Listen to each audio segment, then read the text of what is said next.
আমারে আর তোমরা নতুন করে কি জেলখানায় দিবা? আমি তো জেলখানার মধ্যেই আছি, আর নতুন করে কি জেলখানায় যাবো? কারণ এই বাড়ি ঘরে তো আমার মাঝে মধ্যে জেলখানাই মনে হয়। তো থানা পুলিশের জেলখানা আর এই জেলখানার মধ্যে পার্থক্য কোথায় জানো? থানা পুলিশের যে জেলখানা, সেখানে আমার নিয়ে গেলে যারা আমার সাথে খারাপ ব্যবহার করবে, আমার শাস্তি দিবে, তারা কেউ আমার পরিচিত না। কিন্তু এই বাড়ির নামক জেলখানায় যারা আমার সাথে প্রতিনিয়ত খারাপ ব্যবহার করে, তারা আমার খুব আপনজন। আমার কথা তো বাদই দিলাম, এই যে আমার ছোট বাচ্চাটা, ওরও তো তোমরা ঠিক মতো প্রাপ্য ভালোবাসা ঢুক দাও না। দিবা কেমনে?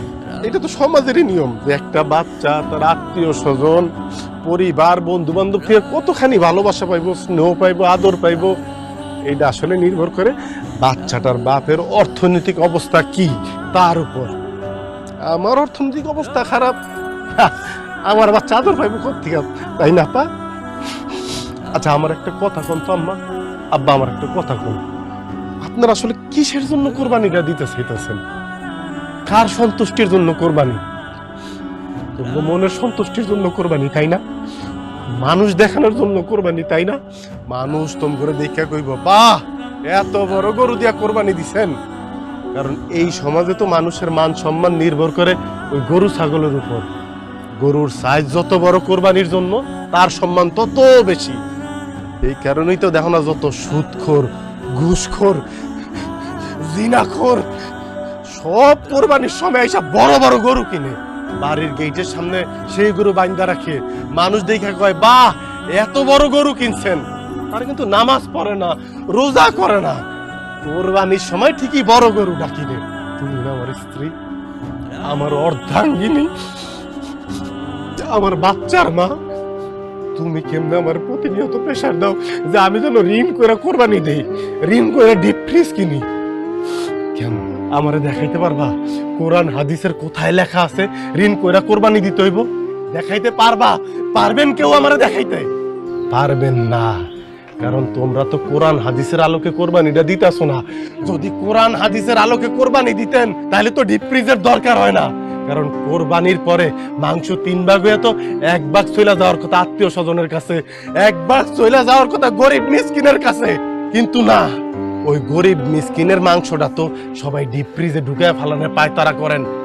একবারও চিন্তা করেন না যে গরিব মিসকিনের মাংসটা যখন আপনি ডিপ ফ্রিজে ঢুকাইতেছেন তখন আপনি মিসকিনের চেয়ে মিসকিন হয়ে যাইতেছেন। মিসকিনের খাবারটা আপনি বছর ব্যাপী রাইখা রেখে খাইতেছেন।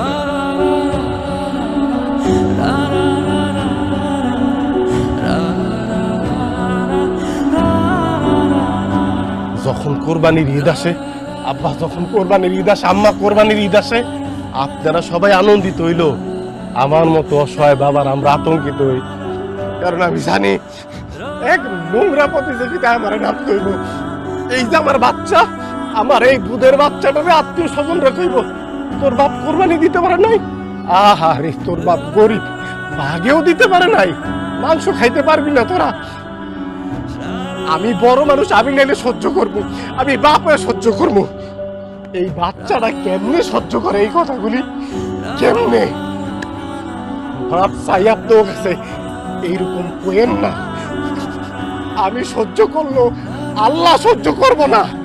এই অসহায় বাপকে আত্মনাথ যখন আল্লাহর দরবারে পৌঁছাইব, যত টাকা আপনাকে থাকুক, যত ক্ষমতা থাকুক, আল্লাহ চাইলে নিমিষে সব শেষ করে দিতে পারে।